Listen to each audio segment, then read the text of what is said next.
You're listening to the From Imposter to Empowered podcast. I'm your host, Jill Perrick, a business and mindset coach who specializes in imposter syndrome. If you feel like you're not as smart, capable, or worthy as you actually are, and that someone is going to find you out, then you've come to the right place. I went from being a struggling government worker, working my coaching business on the side, but feeling unworthy and burnt out, to making multiple six figures helping women overcome imposter syndrome so they too can sign clients, make bank, and have the business or career of their dreams. I am nothing special. I have a stuttering disability, ADHD, and I struggle with anxiety and depression. So if I can learn how to feel good enough and overcome my inner imposter, then so can you. Let's dig in. Hey, my loves. Welcome back to the From Imposter to Empowered podcast. You are listening to episode 137, and it's almost summer. I cannot wait. I think it is a neurodivergent thing where our mood is so affected by the weather. I was talking with a one-to-one client the other day, and she was just saying how because it's been raining for so long in Australia, like for at least like a couple weeks, she said, like straight, she was feeling really, really down. And the only coaching I had for her was to go to Amazon and get one of those sunlight lamps. You know what I mean? Like sometimes we can't coach ourselves out of literally needing vitamin D. So I told her to go to Amazon and get one of those amazing sunlight lamps that like replicates the sun and the UV rays. And that's something that we have to think about when you are so impacted by the weather. I know that when it's like gloomy and doomy here, especially in Ontario, Canada, we get like these really gray kind of winters, and it's cold and it's snowy, and I don't leave my house for long periods of time. And I work out, take my vitamin D, I do all of the things, but something just like comes alive in me in the summer when I can get outside and ground and touch the earth. And it's definitely on my bucket list to spend a winter in like Florida or in California or somewhere where it's just warm and I can enjoy the ocean. And that's coming. It's definitely one of those things that like right now it doesn't exactly suit where I am in life, but I think it's coming. I think it's on the horizon. So today's episode, we are talking about people pleasing. People pleasing specifically when it comes to sales, because imposter syndrome really does make you a people pleaser. And the reason why it does that, it's really similar to how we were talking about perfectionism. It's about 10 or 15 episodes down on the pod, but it's to this day, it's one of my highest downloads for podcast episodes when I was specifically talking about perfectionism and imposter syndrome. But when you feel like an imposter, when you don't feel good enough, it makes sense why you would be also, in part, a people pleaser, because you are manipulating your behavior based on what you think other people will like. And the goal, the aim is for people to like you so you can feel good enough, so you can feel validated, so you can feel appreciated. And it is very innocent off the hop, you know, like we start out being like, I just want to make people happy. I just want to do things for other people.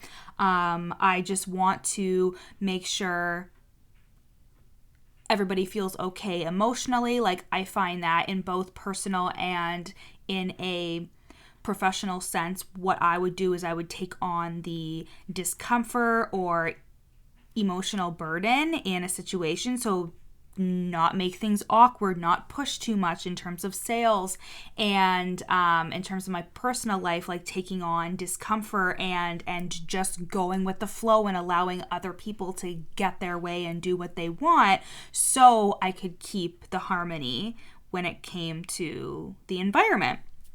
And this is something that I definitely picked up as a child in terms of with my dad. He worked 2 jobs and he was usually really stressed because he didn't have good emotional management of his own, so he would come home stressed. And same with my mom. She worked full-time and she did all the domestic labor, so she was raising 3 kids and running the house and taking us all to our sports and school and all that stuff. And she was also working an extremely demanding full-time job too for the government. And we could palpably feel like the stress and the tension in the house. So how I learned to deal with that is I internalized it and just kept harmony as much as I could. And this was also associated to how bad I felt and how shameful I felt whenever I did something wrong. And whenever I caused my parents stressed or caused their anger or caused them to be upset, I really took that personally because I felt good about being the good kid. I felt good about not needing any of their emotional support or labor. I felt good with just taking like the bare minimum because that made me honorable in some way or good in some way. You know what I mean? And then I learned how much that had really affected me as I got older, feeling like the desires that I had, the wants that I had, the things that I needed, I would always reject them because I was just used to the situation that they would never be met. That unless I got them myself, nobody else could actually meet my needs and my wants and my desires because I didn't even leave room for me to have those things, right? So when it came to starting my business and when it came to showing up online, making offers, saying what I thought and sharing my expertise and asking people to work with me, where imposter syndrome came up in regards to people pleasing is really feeling like sales were hard because I was subconsciously prioritizing being liked over making sales. To me, I would think about, okay, I have to make sales, I have to show up and sell, I have to say this, I have to do that. But I also had the subconscious thought, the subconscious motivation that, but above all else, I need to be liked. And again, this is something that is not entirely conscious to us, right? Like we come into the space and we start selling and showing up and doing our thing. And we're like, how come I have so much resistance? How come I'm overthinking everything? How come sales feel pushy or this doesn't feel good or whatever? And we don't even step back enough to realize that it is because that primitive part of our brain is wanting to be liked, is looking at everything we're doing and asking, but at the end of the day, do people still like us? And then when you think about society's rules and you think about the way that we are taught to be, especially women, how we're taught to be and function in society, a lot of the masculine things in business really turn us off because we're like, I can see somebody else do that and that's fine. But if I'm going to sell, if I'm going to show up, if I'm going to make sales, that all feels very masculine heavy and it does not align with the idea that we have about women. It does not align with how we are supposed to be as a soft, people-pleasing, everybody else is way more important than I am woman.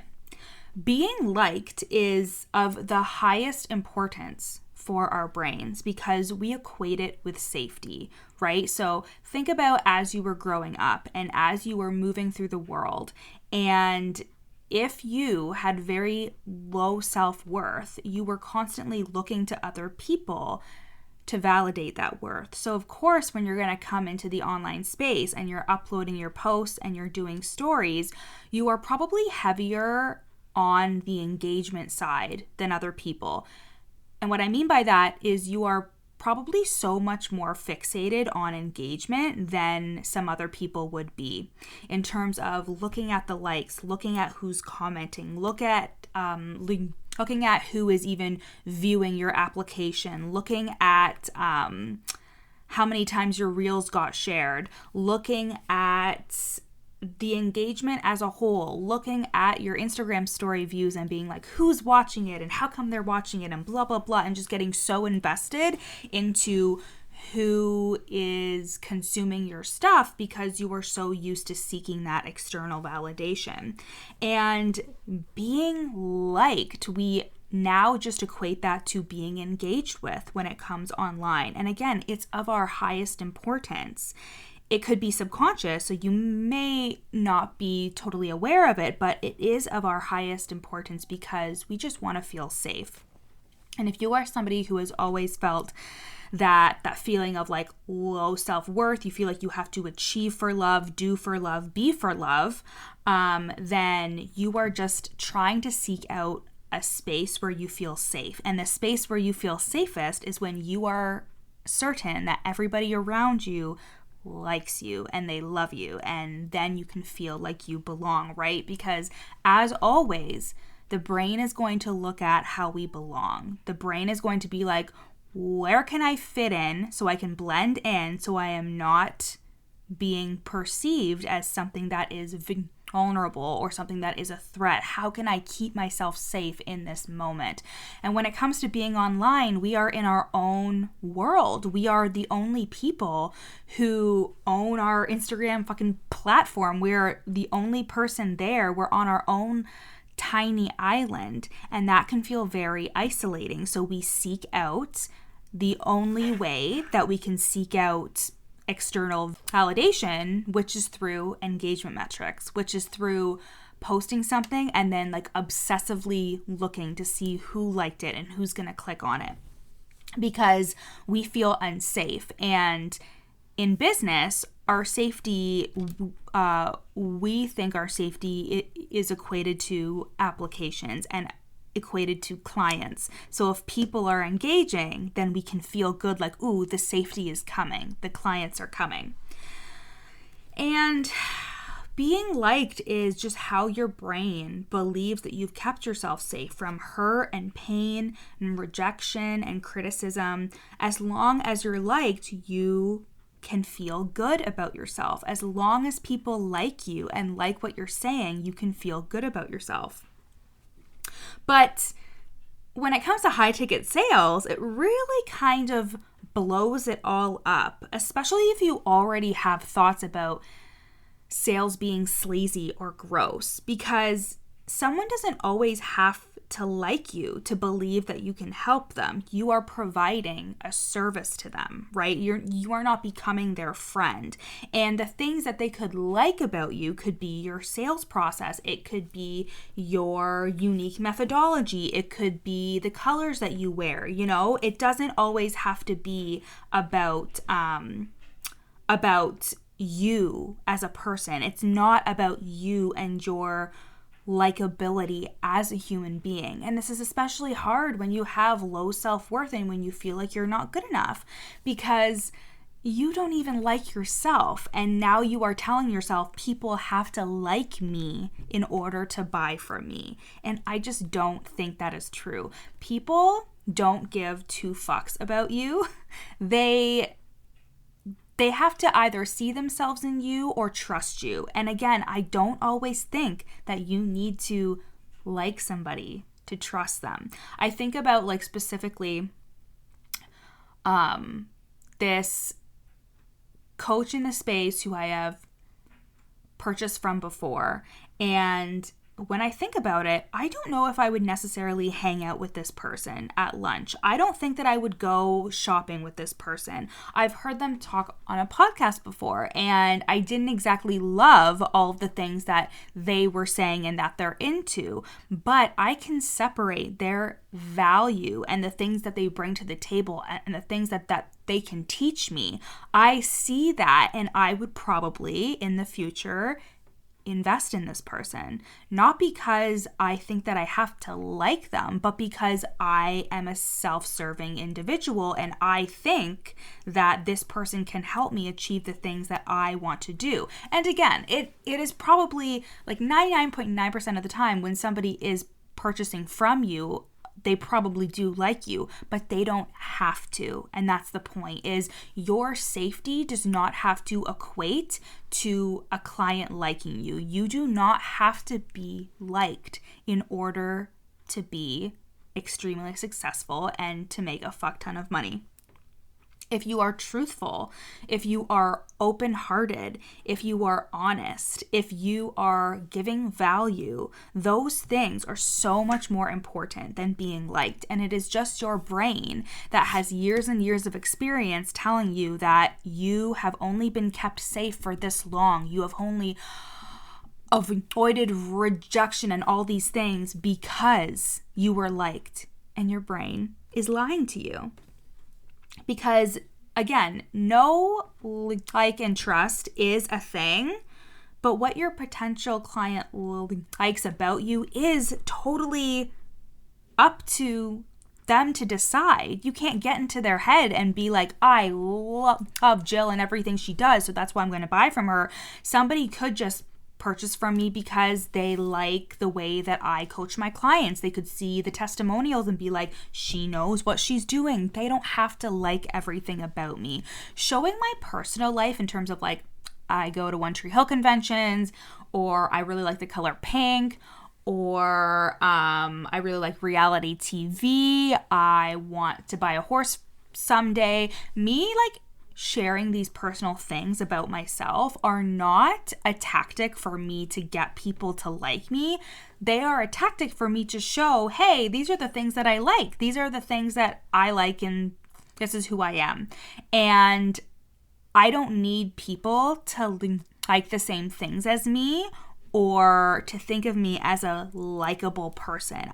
I want them to see that I am a whole ass human being, that I'm a trusting individual, that I care about them and I care about the services that they provide, and I care about their own sense of worthiness. I want you to feel worthy. I want you to feel good enough because I think that it will make you a fuck ton of money. And that is what I wish to portray, but I don't share the things that I like and share a piece of myself so people can like me, right? And when you start thinking of your business and your sales process as being of service instead of getting people to like you, that is when things shift. When you start showing up and thinking, how can I be of service, instead of how can I get people to enjoy this, to like this, instead thinking of how can I help this person? You know what I mean? And it doesn't have to be contingent on your likability as a person, because the truth is that not everybody is going to like you, and the truth is that you cannot manipulate yourself enough to be the most perfect version of something for somebody to like you. And another truth is that you are going to have so many different clients. I call them soulmate clients. You are going to have so many different soulmate clients, and none of them are going to be the fucking same. And if you are trying to manipulate yourself into the perfect coach for the perfect client, you are going to constantly be changing things, because no client is the same, just like no coach is the same. Again, there have been a lot of situations where my coach has like said something to me, or she's been coaching me, and I don't particularly like her in that moment because she's saying something that's really honest and truthful, and she's hitting me hard with the things that I need to hear instead of the things that I want to hear. But it's not her job to make me like her. It's not contingent on the success that I have in like to be liked. So let me say that again for you. Your success and everything that you can create has nothing to do with being liked. If you are of value, if people see that you can give them something to think about that they've never thought about before, if you are providing value, if you are helping them achieve the result that you say you can help them achieve, it's not about your fucking likability. And that is just a way that your brain has told you this is how you're going to be safe, is you are going to post the right pictures. You are going to look a certain way. You are going to use the most neutral color so you can appear safe. You are going to shrink yourself to be small. Like I think about specifically if we were to take it back to sales and not asking for re-sign. So not reaching out to your clients being like, hey, do you want to re-sign? Thinking that they're going to be mad at you or thinking that they're going to be upset that you would even ask. Thinking about, when it comes to selling, thinking about selling too much or saying directly, hey, I can help you. Showing up on your stories and saying, this is the price, this is how I can help you. You know you want to be in this program. All of the things that you think about being pushy or sleazy or salesy, that is only coming from your thoughts about them. And it is only coming from, if I am pushy, salesy, or sleazy, somebody won't like me. But what if you being liked was completely off the table?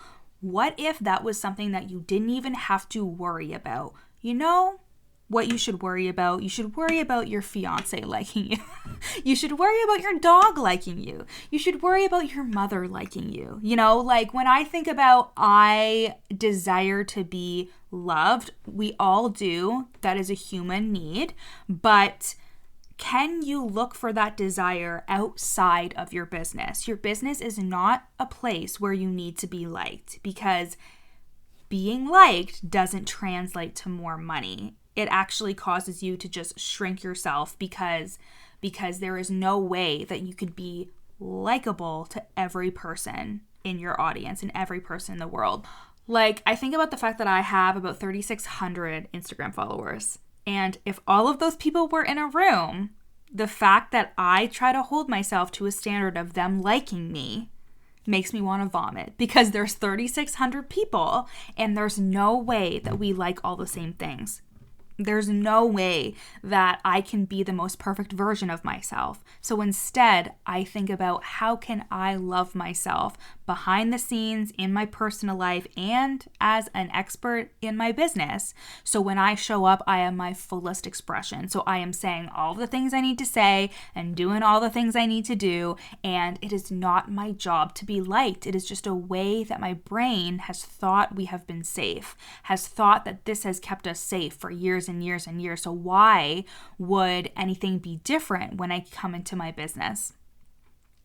So to wrap things up, people pleasing is really hurting your sales because you are afraid to risk the relationship with a potential client. You are afraid to be unlikable, which, let me just say that is just a fear. You could say the honest truth and somebody could say, holy fuck, this bitch is right, I need to work with her. You could be your most fullest expression, and all these fears about being unlikable aren't even true, right? Because people will attach themselves to your energy. People will attach themselves to the fact that you are fully yourself, and that's what you embody, because that's what everybody wants to embody for themselves, is the most fullest expression of themselves, being in alignment with who they actually are, right? And you are not doing anyone in your audience any favors when you are not the best version of yourself, when you are not the most aligned version of yourself. Okay? So ask yourself that question. Am I not saying this thing? Am I not launching this program? Am I not doing this because I simply don't want to, and this is just not something that I feel called to? Or am I really trying to just be liked? Or am I avoiding being unliked? Some really good questions for you as you show up this week. Okay, so I love you so much, and I hope you guys have a great rest of your week. I still have spots open for one-to-one coaching, so you can go to the link in my show notes if you want to sell confidently, overcome imposter syndrome, and sign high-ticket clients. Again, the link is in my show notes to book a sales call with me for 6 months of one-to-one coaching. I love you. Bye.